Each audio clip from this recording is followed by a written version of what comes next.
When you and I think of cruises, we imagine sun-soaked decks, endless buffets, and family vacations filled with laughter and adventure. Perhaps we picture ourselves lounging by the pool, exploring exotic ports of call, and indulging in a bit too much dessert. There is one family, however, who thinks of growing their massive seaside empire to the tune of many billions when they see a massive cruise ship riding the high seas. Meet the Arisons, the Israeli family that has transformed the cruise industry into their personal empire. The driving force behind Carnival Corporation, the world's largest cruise line operator with a fleet of over 100 ships that navigate the globe, the Arison family has turned your average one-week family getaway into a multi-billion-dollar dynasty, all the while snapping up luxury assets that range from iconic properties to legendary sports teams such as the Miami Heat NBA franchise. In today's episode, we'll share their full family history, from the modest origins of the Romanian countryside to the very pinnacle of a lavish life of luxury, as we describe the Arisons, the Israeli family that owns the cruise industry.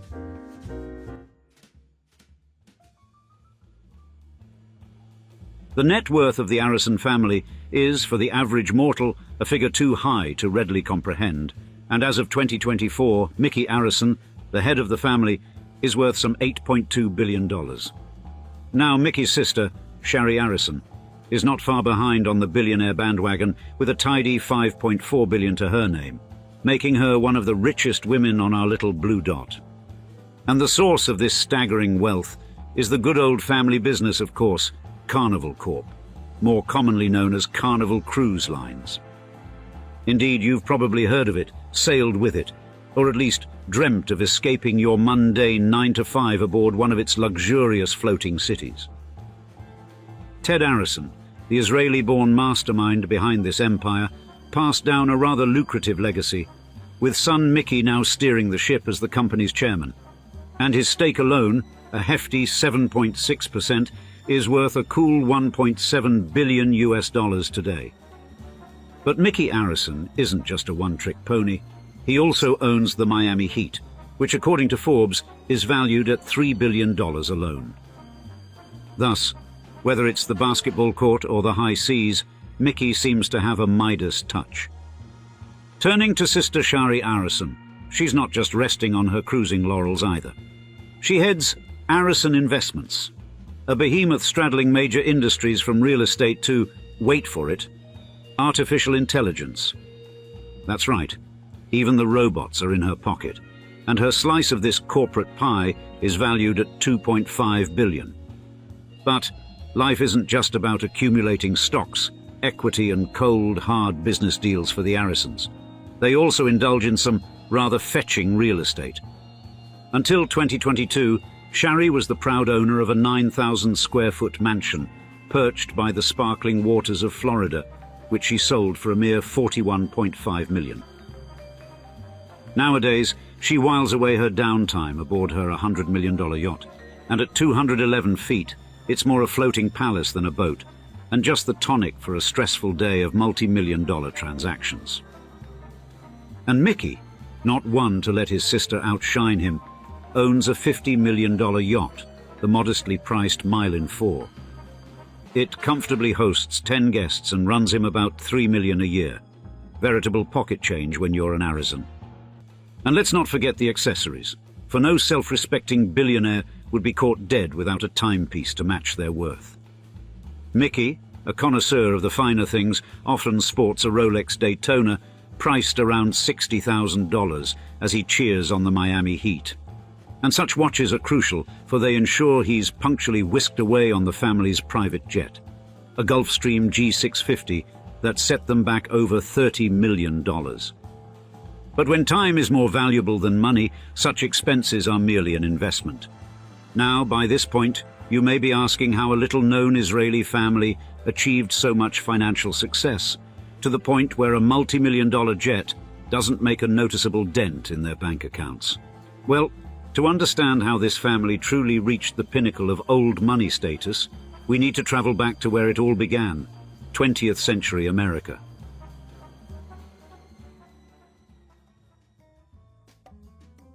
When Ted Arison, the first patriarch of the family, was born the 24th of February 1924 in Tel Aviv, then part of the British Mandate of Palestine.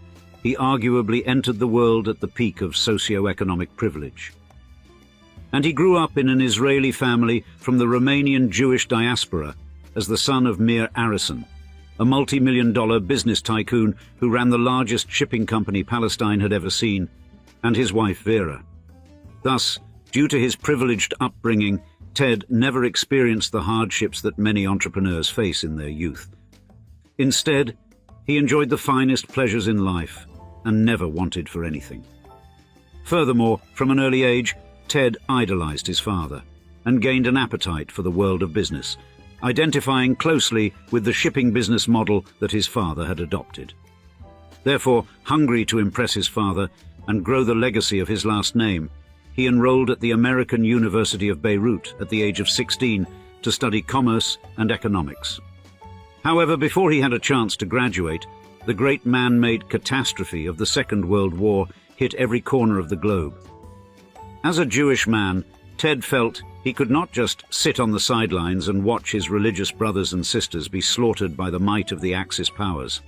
So, he joined the Jewish Brigade of the British Army, serving primarily in Italy as a sergeant major, until the eventual collapse of the Nazi regime in 1945.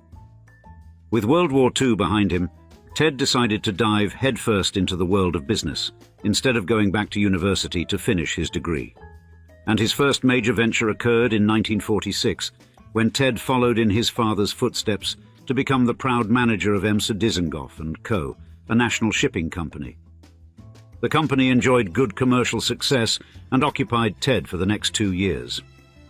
And it was during this time that he gained valuable insight into the shipping industry, which would prove pivotal in his later ventures.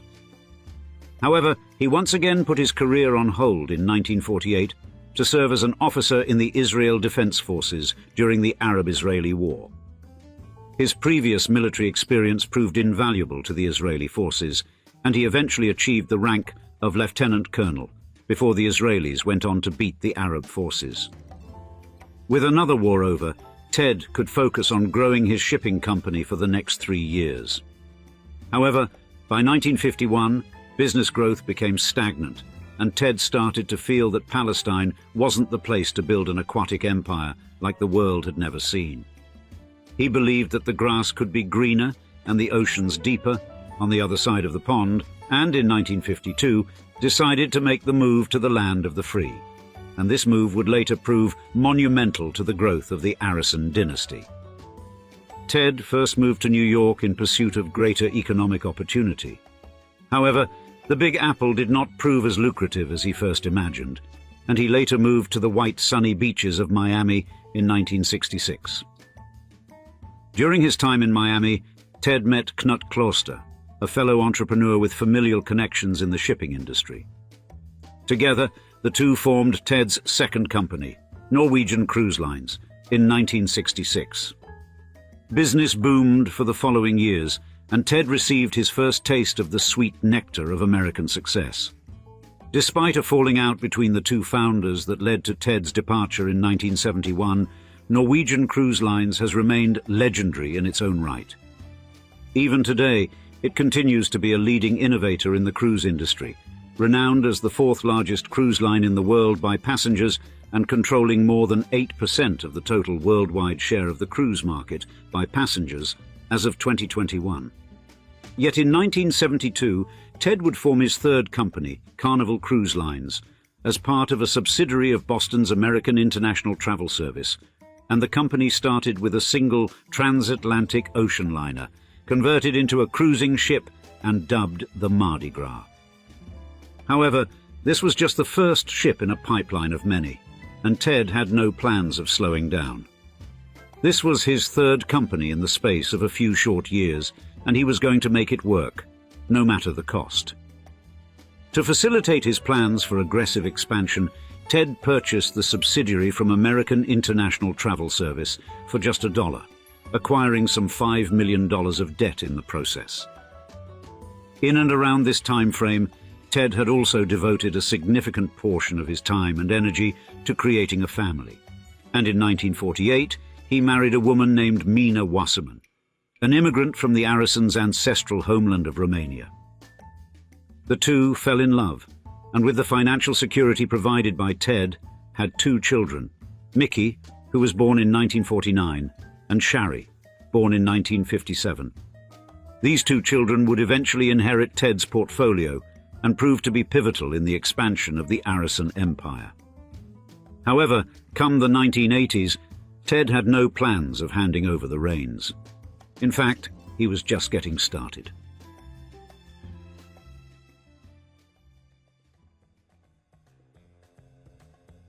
The next 2 decades saw Ted reach new strides previously thought impossible in the cruising sector. For instance, in 1980, Ted publicized his plans of building a new cruiser called the Tropical, and this was the company's first purpose-built ship and made significant contributions to the modernization of the industry.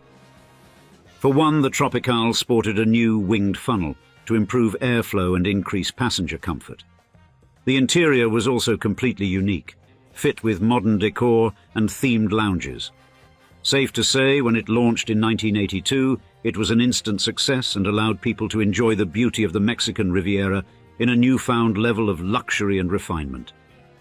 Then, in 1984, Carnival Cruise Lines became the first cruise line to advertise its services on TV, which had a great impact on the company's popularity and profits.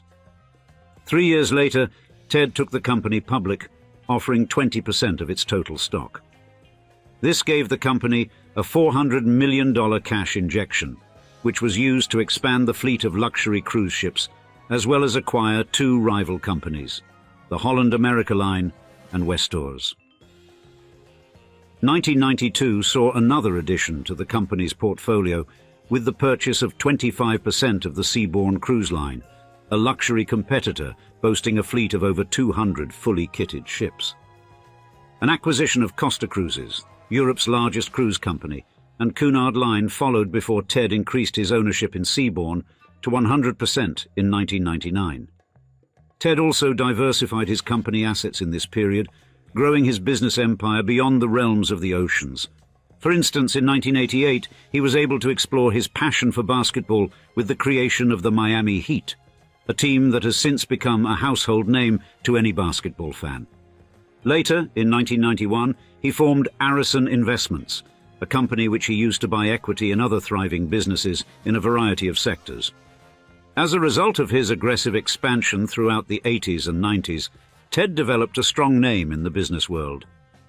He became renowned as a managerial genius, an innovative creator, and most importantly, the father of the largest cruising empire that the world had ever seen. Now you may think that, with such financial success, Ted's personal life experienced new waves of flamboyance and luxury in the 90s. However, Ted was never the person to flaunt his money or indulge in particularly expensive things. He frequently gave his personal assets away to his family members, preferring the gift of giving rather than that of receiving. This philanthropic outlook on life was shown again in 1981 with the creation of the Ted Arison Family Foundation, which aimed to invest a portion of the Arisons' wealth into community projects. Now, as much as the 90s was a time of celebration and growth for Ted Arison and his children, it was also a time of concern. By putting so much of his time, sweat, blood, and energy into his portfolio of businesses, Ted had started to neglect his health. Throughout the late 90s, things started to catch up with Ted, and unfortunately, in 1999, at the age of 75, he tragically passed away of a heart attack. And with Ted gone, the future of the Arison dynasty fell to his 2 children, Mickey and Shari.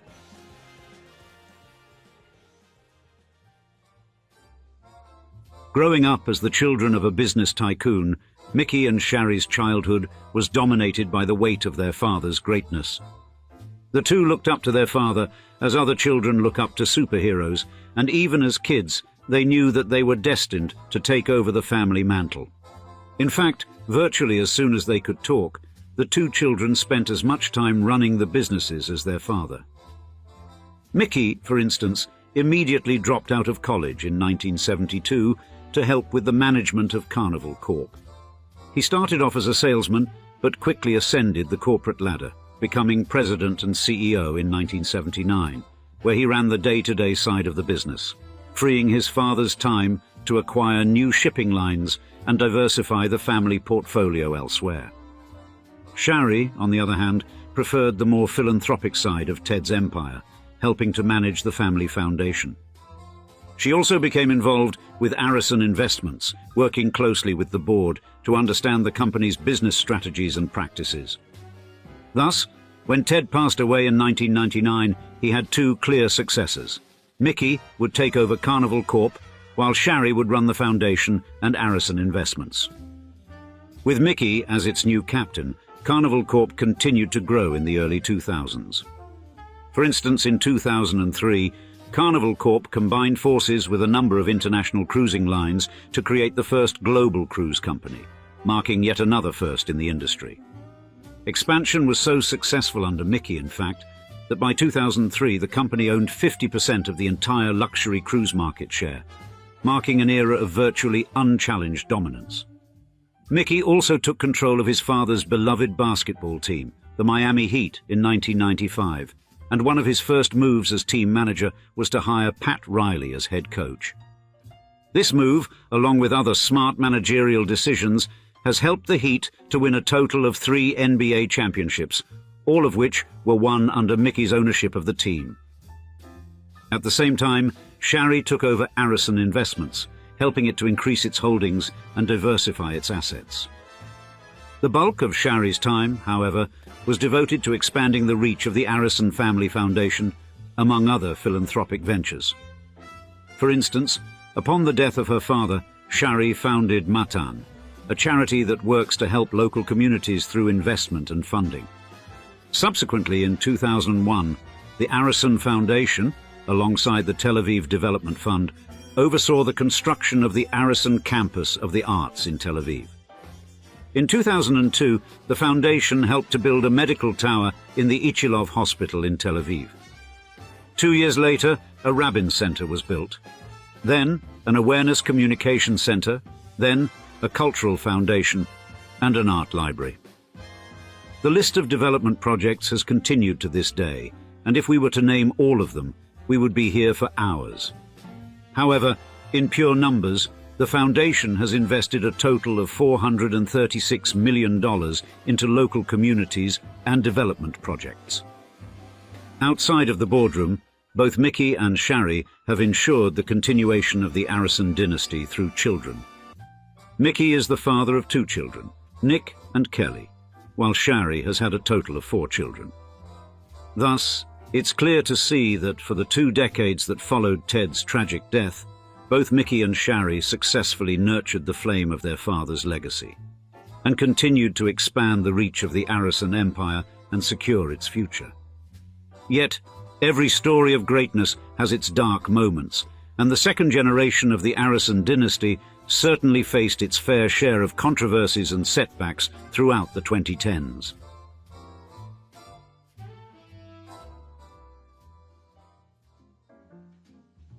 In January of 2012, one of Carnival Corp's cruise ships, the Costa Concordia, suffered a terrible accident in Italy, tragically taking the lives of 32 passengers.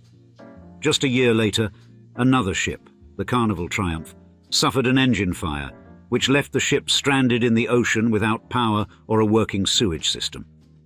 These failings were pinned on Mickey, who was forced to step down from his position as CEO of the company, though he was at least able to keep his role as chairman.